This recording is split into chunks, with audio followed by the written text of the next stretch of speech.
Buenas tardes. Buenas tardes, licenciado. Buenas tardes, Lick. Buenas tardes, licenciado. Buenas Buenas tardes. tardes, licenciado. Buenas tardes, licenciado. Buenas tardes. Bueno, vamos a proseguir con nuestra clase. Ya les compartí el material que les dije por el grupo. Bueno, nuestra auxiliar yo se lo compartí a ella y ella se los compartió a ustedes a través de la plataforma y creo que por WhatsApp. En fin, básicamente les recuerdo que el examen de ustedes está programado para este viernes, ¿sí? Va a ser en horario de clases de 4 a 5, va a tener una duración de 1 hora, pero de eso vamos a hablar mañana. Vamos a continuar con nuestros temas. Ayer estuvimos hablando acerca de la regulación de la informática jurídica. Yo les dije que no existe tal cosa como una regulación única. Más bien, como este es un tema pues transversal que se puede aplicar a muchas ramas del derecho, pues que existen muchísimas leyes o varias leyes, acuerdos, reglamentos que tienen contenidos, alguna cuestión electrónica, informática, la cual nosotros podemos aprovecharnos. Sin embargo, pues yo hago énfasis en 4 leyes. Ayer hablamos del decreto 13-2022 del Congreso de la República y hoy vamos a hablar siempre de este decreto con relación a 2 temas. El primero, audiencias virtuales, y el segundo, el tema de las notificaciones electrónicas, también tocando algo regulado en el decreto 15-2011 del Congreso de la República. Pero bueno, entonces, vamos a eso. Con el tema de las audiencias virtuales. Ayer hablábamos que esta ley, el decreto 13-2022, deviene de, básicamente, la necesidad del Estado de Guatemala de tener alguna legislación que le permitiera utilizar la tecnología para tramitar los expedientes judiciales. Y que esto además deviene de la pandemia 2020 de COVID. Y en aquel entonces, cuando se suspendieron los plazos, ¿qué pasó? Pues pasaba esto, ¿verdad? En el 2019 prohibido usar su celular en audiencias. Y en el 2020 prohibido venir a audiencias, use su celular. Y pues básicamente porque pasamos al tema de las audiencias y vistas por medios electrónicos. La primera regulación que hubo al respecto fue la de la Corte de Constitucionalidad, que en un par de diapositivas lo vamos a tocar. La Corte de Constitucionalidad, posteriormente la Corte Suprema de Justicia emite un acuerdo, pero no existía una ley ordinaria, ¿verdad? De tal cuenta, pues que es hasta que existe el decreto 13-2022, que teníamos un fundamento ordinario que permita utilizar audiencias por estos medios. Entonces, el artículo 17 de ese decreto 13-2022, Ley para la Tramitación Electrónica Expediente Judicial, establece lo siguiente. Bueno, audiencias y vistas por medios electrónicos de comunicación en tiempo real. Las audiencias y vistas se desarrollarán utilizando cualquier medio tecnológico idóneo para que las partes procesales y sus abogados que estén en distintos lugares geográficos de la República de Guatemala puedan comparecer ante el órgano jurisdiccional y puedan verse y oírse en tiempo real a través de una red de internet o de otro recurso tecnológico de transmisión que garantice a las partes el acceso a la justicia y el pleno ejercicio de sus derechos. Entonces, básicamente este fundamento, una ley ordinaria, ya permite que existan este tipo de audiencias, que ya no sea como sucedió y que que teníamos un fundamento para materia penal, ¿verdad? Que era relacionado con las videoconferencias. Ahora este fundamento, al estar en una ley ordinaria, pues no hace ninguna distinción y se puede aplicar en cualquier materia, penal, civil, familia, trabajo, etcétera, y en cualquier instancia, en juzgado de paz, en un tribunal, en una sala, inclusive la misma Corte Suprema de Justicia. Entonces ya tenemos un sustento legal que se puedan llevar a cabo audiencias por este medio. Lo siguiente es que establece este artículo que las formalidades y solemnidades de las audiencias serán invariables, debiéndose adaptar a lo estipulado en el presente decreto. Con el tema de las formalidades y solemnidades, bueno, pues para cada materia será pues alguna cuestión específica, pero lo general será la comparecencia de las partes, identificarlas a través a través de sus documentos de identificación o el carnet de colegiado activo. Luego el juez hace un llamado a las personas presentes que guarden silencio, etcétera. En general, pues eso continúa invariable. Luego, establece este mismo decreto que de lo acontecido en esta diligencia se deberá dejar constancia en un acta lacónica, sin perjuicio de las formalidades legales que deberán observarse en la emisión de convenios o cualquier otro acuerdo a los que lleguen las partes. Esto significa que, a pesar de que la audiencia sea virtual, oral, ¿verdad? Es necesario que exista una constancia escrita en un acta sucinta. Eso significa lacónica, algo sucinto, algo corto, algo resumido. No es necesario que se traslade todo el texto, sino que únicamente un acta donde conste el día, la hora, las partes y lo acontecido de forma resumida en dicha audiencia. Además, este artículo establece que dice, deberán observar en la emisión de convenios y cualquier otro acuerdo a los que lleguen las partes. Deberán observar las formalidades legales. Esto significa que, suponiendo que es una audiencia donde pues se le va a dar va a suceder algo que requiera la firma manuscrita de la persona, pues deberá comparecer al órgano jurisdiccional para firmar o para hacer algún pago o cualquier otra cuestión que ocurra alrededor de cada una de las audiencias, pues deberán seguir haciéndose de la misma forma. Ofelia Magalí más preocupada en el examen que en la clase. Pongamos atención y después hablamos de eso. Lo siguiente, les decía yo que existe un acuerdo de Corte Suprema de Justicia que también establece el tema de las audiencias virtuales, que es previo a la emisión del decreto 13/2022, pero como no existía un sustento legal, este se refería básicamente a los principios y garantías constitucionales con el objeto de prestar justicia, ¿verdad? Garantizar la tutela judicial efectiva. En ese sentido, pues la Corte Suprema de Justicia emite alguna reglamentación que ya vamos a abordar a continuación.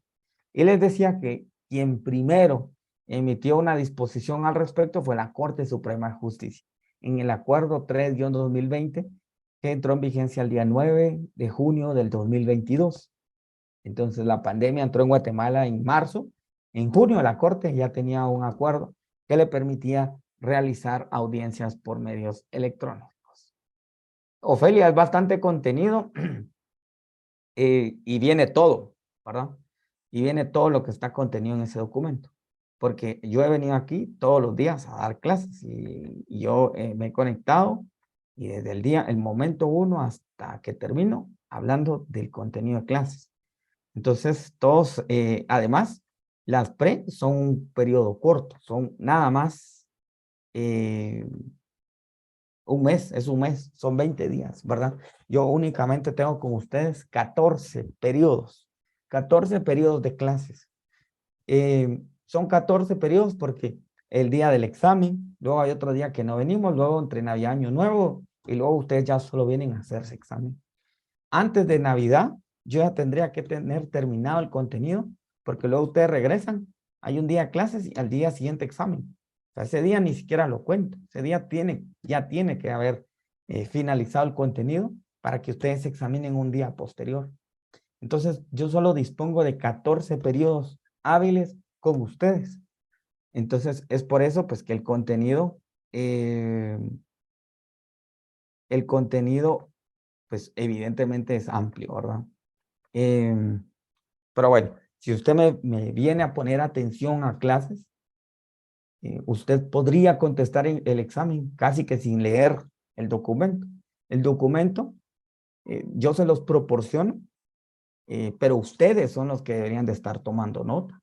Yo les proporciono un material de apoyo complementario. Fácilmente yo les podría dejar lecturas separadas de cada tema y sería un gran documento el que ustedes estarían conformando. Yo lo que hago en ese documento es resumir y compartir. Entonces, no me parece justo lo que usted está diciendo, que que es demasiado el contenido y usted esté más interesada en lo del examen que en terminar de poner atención de los temas. De verdad no me parece justo, no me parece correcto esa situación. ¿Sí? Son solamente 14 periodos, venimos a estudiar, o si no, pues no doy clase y ya. Pues usted me dice qué quiere que examinemos. Usted, si quiere, solo el primer periodo de clases y ya, ¿verdad? Pues para no complicarnos, ¿verdad? De eso no se trata. Entonces, por favor, no quiero ese tipo de comentarios acá, de que es mucho contenido, no es mucho contenido, ¿sí? Son no más de 60 páginas y muchas páginas, pues con contenido de artículos o con imágenes o diagramas. Entonces es una lectura que ustedes van a hacer en una hora y eso les va a servir para refrescar lo que hemos hablado en clase. Entonces, por favor, no quiero ese tipo de comentarios. No es correcto, compañera. De verdad, mejor ocúpese en estudiar, ocúpese en ponerme atención y vamos a llegar al día del examen. Pero bueno, para alguien me está diciendo que no le sale nada. Y sí estoy compartiendo la presentación. Entonces, si usted fuera tan amable de salir y volver a entrar, porque sí estoy compartiendo la presentación. Karen Capir, ¿qué manda? Licenciado, buenas tardes. Solo con una consulta. Usted decía que habían compartido un documento por medio de Classroom. No hay nada y fíjese que en WhatsApp tampoco hay nada. ¿Será que lo compartieron por otro medio o yo no lo vi? ¿O alguno de los compañeros sí lo vio y yo no lo puedo ver? Buenas tardes, licenciado. Disculpe Gracias, que Rosy. me interrumpa. Es que fíjese que Classroom estaba fallando y eso me estaba resolviendo coordinación hace un momento porque no me dejaba publicar nada. Entonces, en un momento se los voy a hacer llegar. Gracias, Rosy, muy amable. Y Entonces gracias a usted, licenciado. se les va a compartir en cuanto se solvente ese tema. Y si no, pues tal vez por WhatsApp, ¿verdad, Rosy? Para que todos lo tengan. Sí, licenciado, eso estaba viendo, solo que estaba enviando unos mensajes a coordinación para que me resolvieran lo de Classroom, porque sí es necesario tener Classroom también para los anuncios y el examen, ¿verdad? Entonces, sí, estoy Excelente. ocupada con eso. Le pido a Muchas Melissa, gracias. y muchas gracias a usted. Gracias, muy amable. Bueno, pues básicamente eso, chicos. Sí, continuamos con la clase porque si no, pues no terminamos el contenido. Entonces les hablaba yo con el tema de las audiencias. Gracias, Karen. Entonces les decía que con el tema de las audiencias, el que primero sacó una regulación fue la Corte de Constitucionalidad. Y pues hablemos un poquito del contenido de esas regulaciones y expliquemos de qué van este tipo de audiencias virtuales. Primero que nada, pues la Corte de Constitucionalidad en su regulación establecía que la solicitud se puede realizar en cualquier comparecencia que se realice, toda vez el abogado solicitante tenga un casillero electrónico. Luego, con el tema de la representación, pues es necesario que el abogado y las personas que comparezcan puedan remitir de forma digitalizada su documento de identidad, ya sea su DPI o su carnet de abogado colegiado. También establece que cuando se esté llevando a cabo la audiencia, se pueden compartir pruebas, ¿verdad? Que se pueden diligenciar pruebas utilizando estos medios. Ya voy a explicar a continuación cómo. También establecía los fallos técnicos, ¿verdad? El decreto 13, ayer yo les mencionaba que ¿qué pasa si nos falla la plataforma? Bueno, se establece que es posible que podamos llevar a cabo los actos de forma física. Pues la Corte de Constitucionalidad establece que si ocurre un fallo, se puede programar una segunda audiencia. Si en esa segunda vuelve a ocurrir el fallo, podría llevarse a cabo de forma presencial esa diligencia. Y por último, en cumplimiento del principio de publicidad, todas las vistas públicas son transmitidas en la página web de la Corte de Constitucionalidad. Ya les voy a mostrar esa parte. Ahora, entonces demos una definición de qué son las audiencias virtuales o audiencias por medios electrónicos. Básicamente son una modalidad de audiencia oral, ¿sí? Una tradicionalmente como ustedes las conocen, que es comparecer a un órgano jurisdiccional y pues de forma verbal todos vamos a vertir los argumentos y el juez va a resolver. Pues de la misma forma, solo que utilizando algún medio tecnológico interactivo, como por ejemplo, ¿cuál? Esta herramienta, Zoom, ¿verdad? Que estamos utilizando es una herramienta que nos permite interactuar. Algunos de ustedes o varios podrían encender la cámara y nosotros poder dialogar. Entonces estaríamos utilizando un medio tecnológico e interactivo. Luego, que permita la presencia de las partes y sus abogados ubicados en distintos sitios geográficos para que comparezcan a la judicatura. Cada uno de ustedes está en sus casas, en su trabajo, en el tránsito. Cada uno estamos en distinto lugar. Y sin embargo, comparecemos a un lugar único, que es esta sala virtual que utilizamos nosotros para clases. Todos podemos ver y oír en tiempo real, ¿verdad? Las compañeras han encendido su micrófono, nos hemos escuchado, nos podemos ver en tiempo real. Y eso, pues, que funcione de esa forma, pues obviamente garantiza el acceso a la justicia y el pleno ejercicio de sus derechos en un lugar virtual común.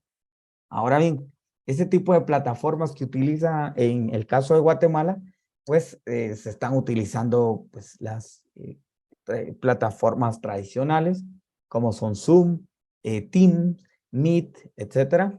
Y otros países de Latinoamérica utilizan las mismas herramientas, ¿sí? Porque básicamente estas herramientas comerciales fueron las que primero avanzaron y pues permiten hacer todo lo que se requiere en una audiencia. Como por ejemplo, todo lo que hacemos acá. Podemos encender y apagar micrófono, encender cámara, compartir pantalla, escribirnos en un chat privado. Esta audiencia se puede grabar. Podríamos inclusive hacer otra sala de audiencias. Yo podría aquí dividir la sala y poner a unas personas en un grupo y a otros en otro. Pues la otra sala podría ser testigos, por ejemplo, y de uno en uno que vaya pasando la diligencia. Entonces, de esa forma emulamos las mismas condiciones que ocurren en una audiencia real, pero a través de este tipo de herramientas. Y otras opciones, como por ejemplo la publicidad que hace la Corte de Constitucionalidad. La Corte inmediatamente al celebrar la audiencia la está transmitiendo en su página web o en su sitio de YouTube, en cumplimiento del principio de publicidad. Ya voy a explicar eso. Entonces, con el tema de las consideraciones previas, antes de tener este tipo de diligencias, que ustedes tienen que tener en cuenta, sería, primero que nada, consentimiento de las partes. Que las partes consientan que quieren realizar esta audiencia de esta forma. En ese sentido, pues el juez puede proponerle a las partes o las partes lo pueden requerir. Dos, para llevar este tipo de audiencia necesitamos un dispositivo electrónico, una computadora, una tablet, un teléfono. ¿Por qué? Y además que tenga un micrófono, una cámara y que permita conectarnos a internet, ¿sí? En este tipo de audiencias no podríamos decirle al juez, mire, no me sirve la cámara. Tendríamos que contar con un dispositivo que sí sirva a su cámara para podernos ver en audiencia. Ya voy a explicar por qué. Obviamente, conexión a internet. Con el tema de la capacidad de internet, lo que le pasaba hace un momento al compañero o compañera que no podía ver la pantalla, pues es un problema de su internet. Sobre todo el ancho de banda. Este tipo de plataformas requieren un mínimo de 2 megabits por segundo, pero bueno, conforme más personas estén conectadas en su lugar de conexión, pues va a tener mayor problemas para conectarse. Ten en cuenta que lo idóneo es que usted tenga una conexión robusta que le permita conectarse sin ningún inconveniente. Por ejemplo, yo cuando empecé a dar clases virtuales, o sea, en línea, yo tuve que acondicionar un área en mi casa para poder transmitir, un área donde está cerca el módem, pues donde tengo iluminación suficiente para poder transmitir. Y en ese sentido, usted, abogado, pues debería hacer lo mismo para no tener inconvenientes. El lugar de la transmisión, lo mismo que les decía, debe ser un espacio con iluminación que permita que se vea su rostro. ¿Por qué? Porque el principio de inmediación procesal después va a requerir verlo, ¿sí? Ya voy a llegar a esa parte. 3, la posibilidad de compartir documentos digitalizados. Ya voy a llegar a esa parte en las pruebas. Y por último, pues, contar con un casillero electrónico para recibir notificaciones y el enlace que le envíe el órgano jurisdiccional para la audiencia virtual. Y pues otras recomendaciones, pues básicamente que usted tenga el número de teléfono del tribunal en caso de tener un inconveniente, poder comunicarse y suspender la diligencia y reprogramar otra posterior. Obviamente el tema de la vestimenta, ¿verdad? Una vestimenta adecuada, porque a pesar de que estemos en un lugar distinto al del tribunal físico, pues estamos compareciendo a una diligencia judicial oficial. Bueno, y el tema de cómo inician este tipo de audiencias. Cuando el juez lo propone o usted lo requiere y se acuerda que se llevarán por esta vía, pues a usted le van a remitir un enlace para que se conecte.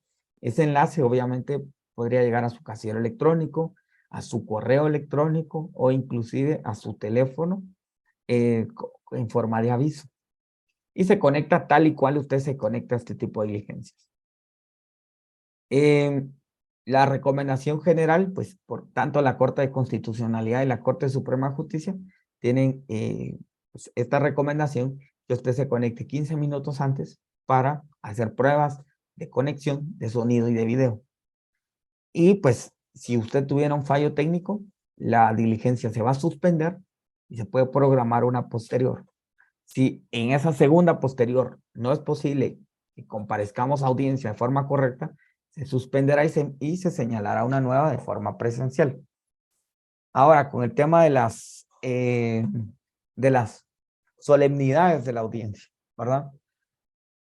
Se mantienen las mismas y pues se incorporan algunas adicionales, como por ejemplo, obviamente que todos los que sean en público apaguen su cámara y micrófono para no interrumpir la audiencia.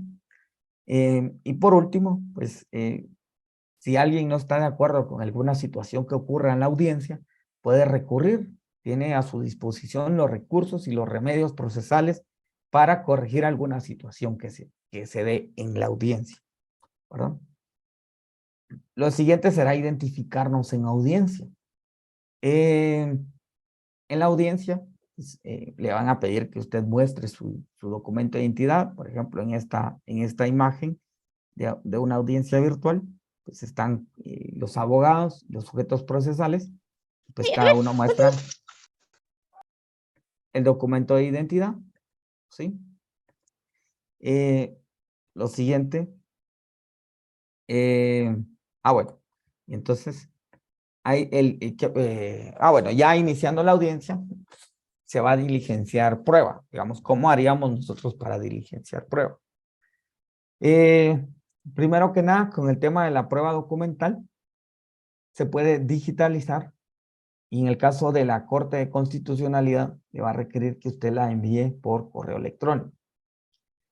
En el caso de ser prueba material, habrá que ponerla a la vista de nuestra cámara web.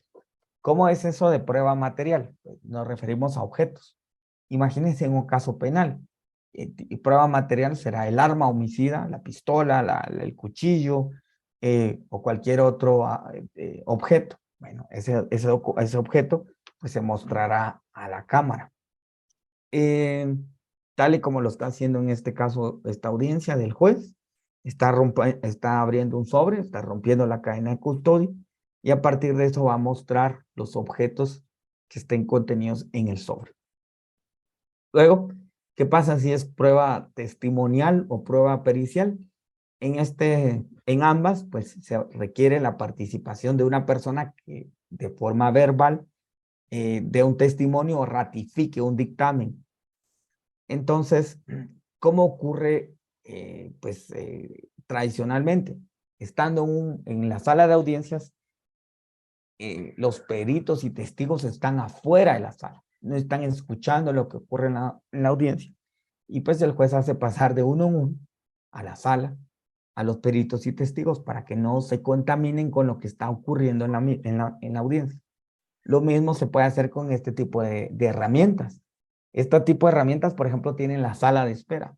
Podría tener a todos los peritos en la sala de espera y solo hacer pasar de uno en uno conforme se vayan escuchando, ¿verdad?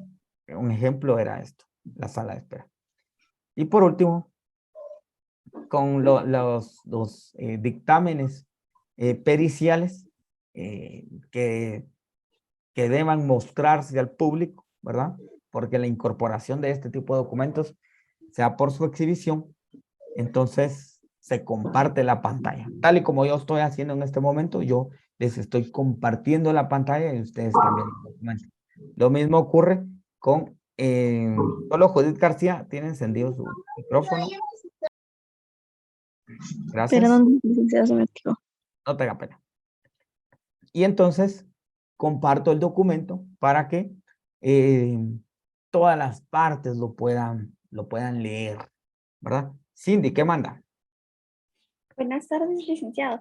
Buenas tardes. Solo tengo una duda. Cuando usted menciona lo de la sala de espera, ¿significa que esas personas no están escuchando lo que está pasando en la audiencia? Exacto, Ah, exacto. ya.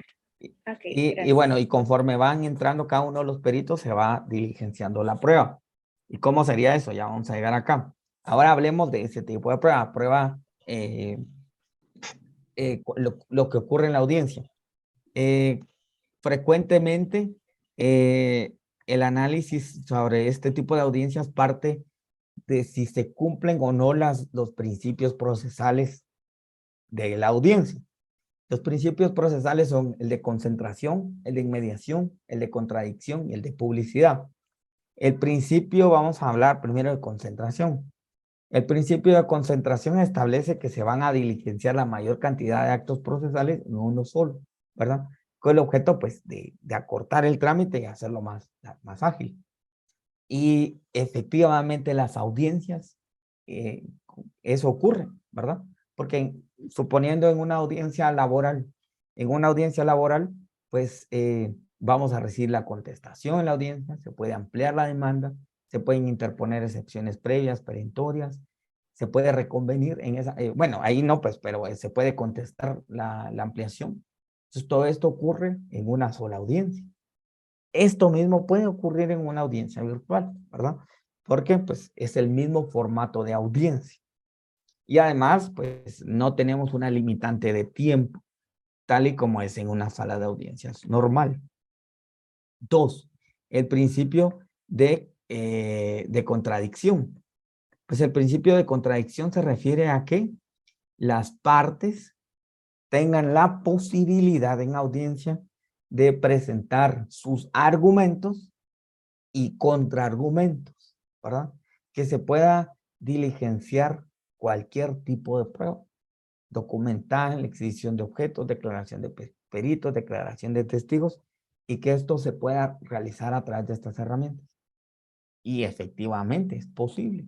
Ya les decía yo que con prueba documental lo que haremos será mostrar nuestra pantalla. Con exhibición de objetos será mostrar el objeto a la cámara, ¿sí? La declaración de testigos, pues vamos a abrir la cámara, vamos a hacer pasar al testigo, lo vamos a escuchar, lo vamos a interrogar, se puede contrainterrogar o prestar contraargumentos, y así por cada uno de los testigos. Entonces, esto, claro que es posible de forma virtual, ¿verdad? Entonces ya les decía, si es documentos, compartir los mismos, si es prueba material, compartirla o exhibirla, y pues si son peritos, pues van a ir ingresando de uno en uno a dar su declaración. Luego el principio de inmediación, perdón, el principio de inmediación procesal es el principio mediante el cual el juez, ¿verdad? Es el juez el que recibe la diligencia. El juez que observa y que capta mediante todos sus sentidos, la vista, el oído, lo que está ocurriendo cuando está declarando un perito, un testigo. De tal cuenta que en una audiencia real, el juez no le va a permitir leer un documento, no le va a permitir que alguien le diga una respuesta, ¿verdad? Entonces, este tipo de cosas se puede hacer virtual. El juez, obviamente, por eso les decía que hay que encender la cámara y el juez estará viendo cuál es su declaración. Uno puede observar si la persona está leyendo o si está escuchando algo. En ese momento el juez puede parar la diligencia y decirle a la persona que muestre el lugar en donde se encuentra, ¿sí? En general, el juez estará haciendo uso de la inmediación procesal para captar a través de sus sentidos la prueba, ¿sí? Y entonces, básicamente, antes a la izquierda ustedes tienen una audiencia real, ¿verdad? Pues con muchísimo público, las partes, y donde estamos escuchando un testigo, y el juez está observando lo que ocurre. Y de la misma forma lo puede hacer a través de una pantalla y observar lo que ocurre en una diligencia. En general, pues evidentemente habrán cuestiones que dificulten, por ejemplo, aquellos casos donde son muchísimos sujetos procesales. El juez pues puede prescindir de este tipo de audiencias y llevarla a cabo de forma presencial, perdón, en la sala de audiencias. Y pues para algunas otras donde sea más fácil y más rápido, pues puede utilizarlas. Y por último, el principio de publicidad. Recordemos que el principio de publicidad pues emana del sistema de gobierno que tenemos en Guatemala, que es republicano, democrático y representativo. Básicamente, el republicano se basa en una división de poderes y pues debe haber una transparencia en sus actos. De tal cuenta que los actos que se realizan en los órganos jurisdiccionales son públicos para las partes y las audiencias para el público, siempre y cuando pues no sea una cuestión que afecte al decoro de las personas, a la intimidad. Y bueno, solo tenemos garantizado en la Constitución, el Pacto de Derechos Civiles y Políticos, etcétera. Y es por ello que en este tipo de audiencias también podemos respetar el principio de publicidad. Básicamente, estas herramientas nos permiten que se comparta esa audiencia en Internet, en la página web de la Corte de Constitucionalidad o en YouTube, y esta es la audiencia virtual. ¿Cómo era el principio de publicidad en las audiencias presenciales? Pues hay que ir al juzgado. Usted como estudiante puede ir al juzgado y pedirle al secretario, mire, puedo estar en una audiencia. Y le van a decir que sí o que no, ¿verdad? Dependiendo qué tipo de audiencia sea. Y usted va a pasar y va a escuchar, ¿verdad? Usted va a aprender. De hecho, es una buena práctica que ustedes, pues cuando tengan algún tiempo, si hacen pasantías, lo hagan. O si no, también se puede hacer de forma virtual, ¿verdad? Entonces les voy a mostrar lo que hace la Corte de Constitucionalidad para satisfacer este requisito. Vean esto. Ahorita les muestro. Vean lo que hace la CC. Entonces, busquemos Corte de Constitucionalidad.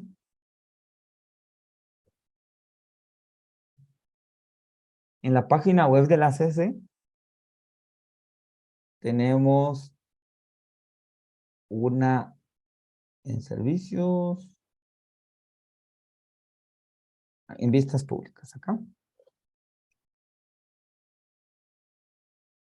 Vean, en vistas públicas, aquí están todas las audiencias que ha celebrado la Corte de Constitucionalidad de forma virtual. Aquí tenemos del año 2022. Aquí tenemos 2020, 2019, ¿sí? Y usted puede buscar para atrás en la página de YouTube. Entonces veamos alguna de este año. Veamos cualquiera, ¿sí? Veamos esta. Selecciono una, clic en ver.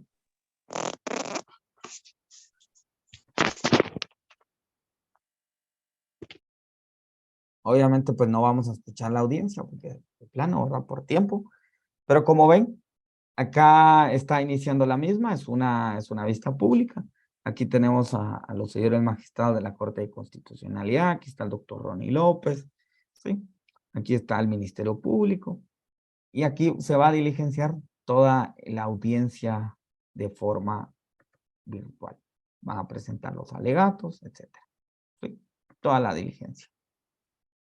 Y pues aquí hay esta biblioteca que usted puede ver las audiencias de otros años, ¿verdad? Sería una buena práctica de 2018, 2019, inclusive las que fueron de forma física están. Regresemos. Ahí está. El compañero Ronald Pineda se durmió, pero bueno. Ahí nos compartió su cámara donde está durmiendo. Pero bueno, esperamos que se despierte pronto.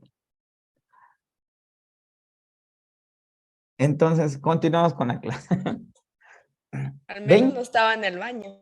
Cabal. Bueno, y entonces, como ustedes pudieron observar, pues las garantías y principios procesales, claro que se pueden cumplir utilizando este tipo de herramientas. Y el juez en cualquier momento podría pedir que la audiencia se celebre en la sede del órgano jurisdiccional. Tiene muchísimas ventajas. Ayer les comentaba de una amiga que tenía una audiencia a las 9 en laboral zona 10 y a las 10 en Retaluleu. También tengo un amigo que es auxiliar fiscal. Tenía que comparecer a una audiencia y pues había un incidente en la carretera y pues pidió permiso y se conectó a través de Zoom a la audiencia o a la diligencia que estaba citada, ¿verdad? Entonces, podemos nosotros tener este beneficio. Y bueno, hay cosas que pasan después de la audiencia, el tema del acta sucinta, que nos la pueden firmar electrónicamente y enviárnosla a nuestro casillero electrónico. El tema de la copia del audio-video, pues este tipo de herramientas, se puede grabar el audio y compartirlo en una nube y nosotros lo podemos descargar. O nos van a entregar un CD con el audio-video, el de la constancia de esa audiencia. Por último, el tema de notificaciones electrónicas. También que si esto es nuevo en Guatemala y que no, pues lo estamos inventando acá, no, tampoco. O sea, muchísimos países del mundo ya tenían esto. De hecho, hay un documental que ustedes pueden encontrar en internet sobre Pirate Bay, que eran, ellos, pues era un sitio de piratería. Y eso fue por allá por el 2002 en Suecia. Y de hecho, cuando el tribunal dicta sentencia, había uno de los procesados que escuchó la sentencia a través de internet, conectado desde... Ana Lucía anda de fiesta, pero bueno.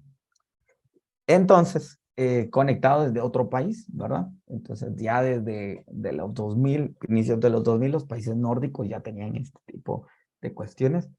Inclusive la Corte Interamericana de Derechos Humanos ya está celebrando las audiencias de forma virtual. Si ustedes ven, aquí tenemos al juez Zaffaroni, él es miembro de la Corte Interamericana de Derechos Humanos, conectado a una audiencia virtual. ¿Sí? Entonces, claro que es posible, claro que es útil, y pues hacia eso vamos. Ya les decía la Corte de Constitucionalidad lo que hace. Pero bueno, pasemos brevemente al tema de las notificaciones electrónicas. Y esto va a ser corto. Bueno, con el tema audiencias virtuales, pues hasta ahí terminamos el tema. Ahora vamos a pasar al tema de las notificaciones electrónicas. Fíjense que con el tema de notificaciones electrónicas, primero que nada, ¿qué son? Bueno, una notificación es un acto procesal de comunicación que tiene por objeto hacer de conocimiento a las partes y demás interesados las distintas resoluciones judiciales. Pongamos un ejemplo. Suponiendo que acá don Ronald Pineda está demandando a doña Ana Lucía. Entonces, cuando don Ronald interponga su demanda, el juez va a resolver, suponiendo que admita para su trámite, y le tiene que notificar a Ana Lucía. Y bueno, entonces el juez, a través de este acto procesal de comunicación, le hace saber que ha sido demandada y que él como juez tomó la decisión de admitir para su trámite esa demanda que le interpuso don Carlos Pineda. Y pues obviamente le va a conferir un plazo o le va a indicar qué es lo que tiene que hacer, comparecer a una audiencia o evacuar un memorial, etcétera, ¿verdad? Pero de otra forma no se podría enterar a Ana Lucía. Entonces, básicamente eso es una notificación. Las notificaciones, pues existen de varios tipos. Una notificación personal. Es la notificación más tradicional y que todos seguramente nos imaginamos, que es que el juez emite una resolución.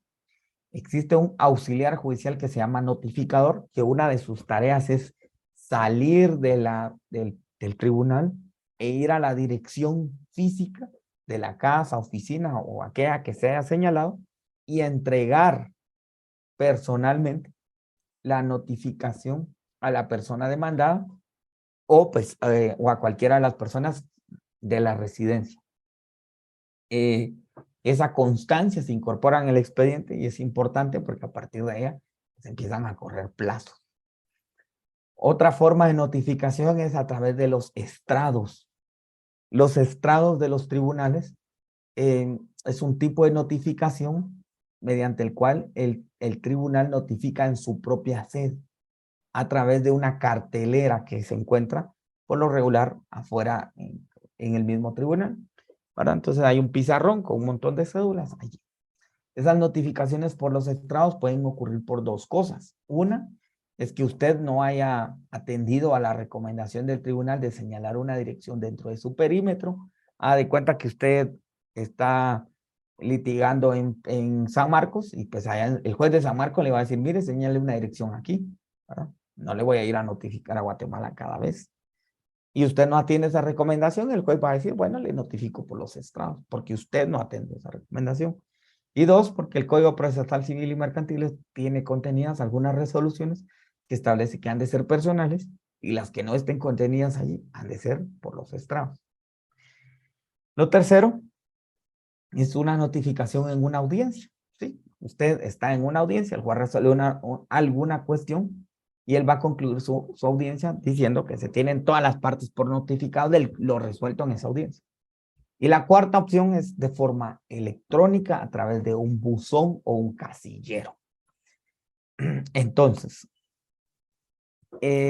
habiendo aclarado que existen varios tipos de notificación, no es que el legislador haya anulado los demás, no, sino que incorpora un mecanismo más de notificación. Y eso fue en el año 2011, a través del decreto 15-2011. Es un decreto del Congreso de la República, es una ley ordinaria.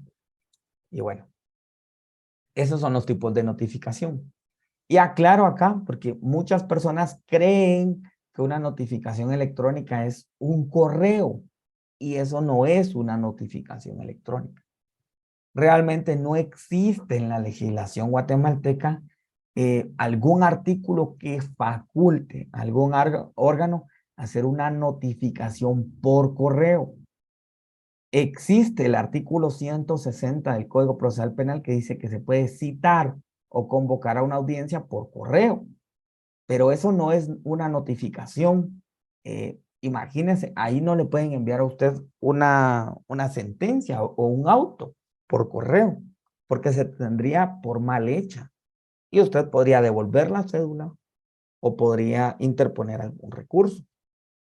Entonces, no existe esa posibilidad. La notificación electrónica se hará a un buzón electrónico. Y ese buzón electrónico, ¿cómo lo obtiene usted? Bueno, pues en el caso de Guatemala, como tenemos a la Corte de Constitucionalidad y a la Corte Suprema de Justicia, usted tiene que hacer dos trámites, uno en cada corte, para obtener su casillero en cada corte. Vamos a explicar eso primero, antes de pasar a la explicación de los artículos. Bueno, entonces, estando en la página web de la Corte de Constitucionalidad, tenemos la opción casillero electrónico, ingreso. Solicitud de adhesión. Lo primero que vamos a hacer es adherirnos. Casillero electrónico, solicitud de adhesión. Esto ya lo he mostrado varias veces porque les decía que es un contrato de adhesión. Usted completa sus datos, adjunta su documento de identidad, acepta los términos y condiciones y envía la solicitud. La Corte de Constitucionalidad verificará que usted es abogado, litigante, que usted es abogado, mejor dicho, y cuando confirme esa información va a proceder a crearle su casillero.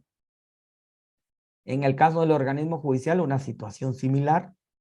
en la página web del OJ, tiene la opción casillero electrónico. Y aquí donde dice formularios, tiene formulario de adhesión. En el formulario de adhesión, similar al de la CC, usted va a completar sus datos de identidad, su número de documento de identidad, fecha de nacimiento, proporcionar un teléfono, un correo, va a enviar una copia de su DPI y de su colegiado activo y listo, ¿verdad? El organismo judicial también verifica que usted sea abogado o que que su identidad coincida y a partir de eso le crea su casillero electrónico. Entonces, esos famosos casilleros electrónicos los crea la CC y el OJ, ¿verdad? Y son buzones que están depositados en sus propios servidores. Y ayer alguien preguntaba algo acerca de un correo electrónico. Yo le decía que no es posible que se notifique a un correo porque mi correo, por ejemplo, yo tengo un correo en Gmail, tengo un correo en Hotmail, algunas personas tienen un correo en Yahoo, etcétera. Todas esas cuentas que prestan el servicio de correo. ¿Y esa cuenta de quién es? Esa cuenta, por ejemplo, la mía de Gmail está alojada en un servidor de Gmail, de Google, perdón. En ese sentido, pues mañana podría decir Google, miren, cierro esta división de servicios y hasta ahí llegó mi correo. O podría estar en algún día en mantenimiento y no va a llegar mi correo. O mi correo podría identificar como spam y mandar ese correo pues a una bandeja donde yo no voy a leerla. Entonces, además que ningún órgano tendría la posibilidad de saber con certeza si le depositó o no una notificación. Razón por la cual la notificación electrónica en Guatemala es un buzón que está electrónico, obviamente en los servidores de la Corte de Constitucionalidad y del organismo judicial. Pero bueno, entonces, de la regulación de este casillero electrónico, pues tenemos el decreto 15-2011, es la ley reguladora de notificaciones electrónicas en el organismo judicial, reformado por el decreto 13-2022. El acuerdo 15-2011, que es el reglamento, y una modificación posterior, que es el acuerdo 39-2020 de la Corte Suprema de Justicia. Aquí voy a explicar muy sucinto esto. Andrea Izquierdo, el casillero, la compañera pregunta si el casillero solo lo pueden tener abogados. No. El de la CC, sí, solo abogados. El del organismo judicial, no. Puede ser un abogado y también el sujeto procesal, ¿verdad? Entonces, cualquier ciudadano puede abrir su propio casillero electrónico. De hecho, antes yo les ponía a ustedes la tarea de adherirse al casillero electrónico y les daba puntos por hacerlo. Sin embargo, pues se tornaba muy difícil, que mucha gente no lo hacía. Y la logística, sobre todo, para ellos recibir las constancias y verificar de una en una. De todos modos, cuando ustedes se gradúen, uno de los requisitos que deben cumplir en la Corte Suprema de Justicia, cuando ustedes ya lleven su memorial, que ya se graduaron y van a ir a juramentarse, les piden que se adhieran al casillero electrónico. Entonces, allá los obligan. Entonces, pero bueno, siguiendo con esto, vamos a ver lo que dice el decreto 13-2022 de las notificaciones electrónicas. Y lo tiene regulado en 2 artículos. El primero, el artículo 19, dice que en todos los procesos y asuntos administrativos que tramite el OJ, además de las formas de notificación reguladas en la ley, se podrá notificar por medios electrónicos. Luego dice que todas las entidades del Estado deberán adherirse al sistema de casillero electrónico para recibir todos los actos de comunicación. Luego, los litigantes deberán señalar casillero electrónico de sus abogados para recibir notificaciones. Ayer les mostraba que se reformó el Código Procesal Civil y ahora se debe señalar casillero electrónico, ¿verdad? En el artículo 61, numeral segundo, ya dice casillero electrónico. Y entonces, por último, este decreto dice, será requisito obligatorio para los abogados y notarios adherirse al casillero electrónico al momento de realizar su inscripción en el registro de abogados y notarios de la Corte Suprema de Justicia. Entonces, cuando usted se gradúe, obligatoriamente lo van a adherir. El artículo 20 de esta ley establece que las notificaciones realizadas a través de estos medios son válidas y surten todos los efectos establecidos en las leyes procesales.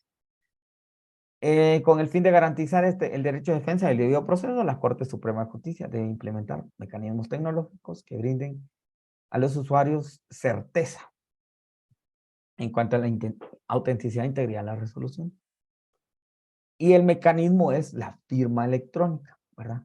Toda notificación electrónica lleva la firma electrónica del notificador al momento de realizar. Ese tema lo explico mañana. Entonces, ¿cómo me puedo adherir? Bien sencillo, ya vimos la página web. Básicamente hay que ir a la página web del organismo judicial, casillero electrónico, llenar mis datos del formulario. Cuando ya lo haya llenado, recibo un correo. Me van a indicar cuál es mi usuario y contraseña.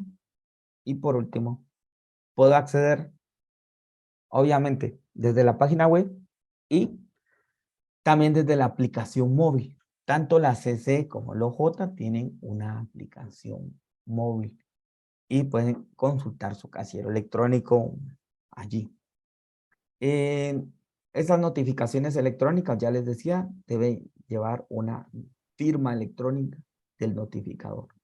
En esa notificación usted recibirá la cédula, la resolución del juez y documentos adjuntos en caso hubieren. ¿Verdad? Básicamente este es el mecanismo. Y por último, ya con esto termino, lo que siempre me preguntan, a partir de qué momento surten efecto las notificaciones. Y las notificaciones surten efecto a partir de que se depositan en el casillero. Cuando el juzgado la envía y se deposita en su casillero, a partir de ese momento surte efectos. ¿Por qué? Siempre me dicen, miren qué injusto debería ser cuando yo la lea. Ay, si nunca la lee, y si le llegó y usted decide nunca leerla, entonces tendríamos a la eternidad, ¿no?